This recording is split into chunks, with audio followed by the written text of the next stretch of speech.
Alors, clairement, notre premier travail, c'est un travail d'analyse.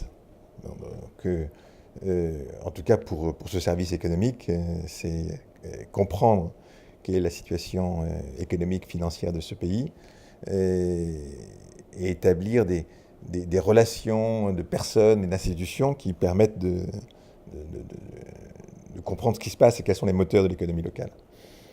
Et au-delà du suivi des relations d'État-État, l'accompagnement effectivement des entreprises est clé.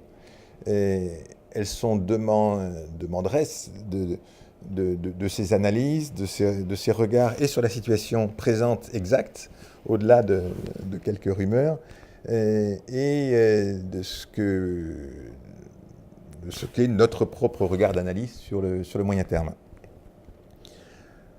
On joue, je crois, un rôle de conseil. Pour prendre un exemple, à la sortie de la crise post-électorale, nous avions la conviction que ce pays allait redémarrer fortement en termes économiques, donc que ses besoins allaient s'exprimer en force, et ce n'est évidemment pas les seules entreprises françaises qui peuvent répondre à ces besoins.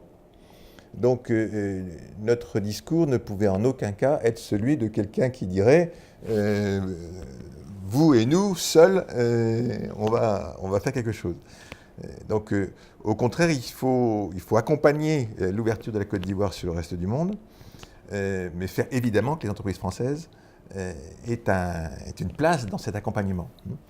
Et je crois que c'est ce qui est en train de se passer dans une forme de consensus global, avec de plus en plus de coopération triangulaire. Et c'est très bien.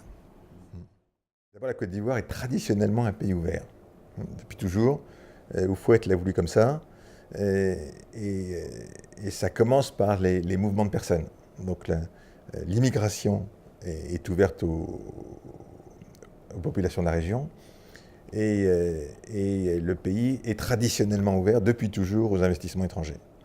Donc vous n'avez aucun des phénomènes que vous observez dans beaucoup d'autres régions du monde où il y a une limitation des secteurs qui sont ouverts à l'investissement étranger, ou des obligations de partenariat capital, de partenariat avec des entreprises nationales. Donc ça n'existe pas ici. Ou pour des secteurs extrêmement limités.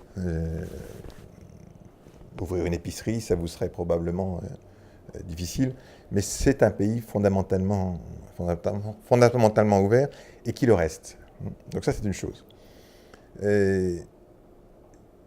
Ensuite, un pays où vous avez des communautés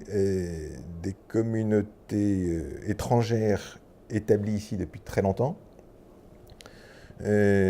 donc qui continuent d'entretenir cette ouverture sur le monde extérieur. Mais en même temps, comme une partie de ces immigrés étrangers sont là depuis longtemps, ils font partie du pays. Donc, que ce soit des Français, enfin des gens d'origine française, d'origine libanaise ou autre, je ne sais pas s'il faut continuer de les appeler étrangers.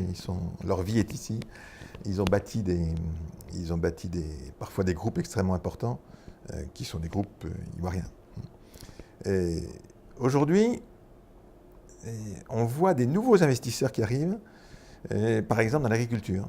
C'est extrêmement intéressant. Donc des entreprises françaises aussi d'ailleurs, mais dans l'agriculture, dans les domaines de la banane, de l'huile de palme. Ça, c'est des choses également très... ça manifeste un regard optimiste sur le long terme.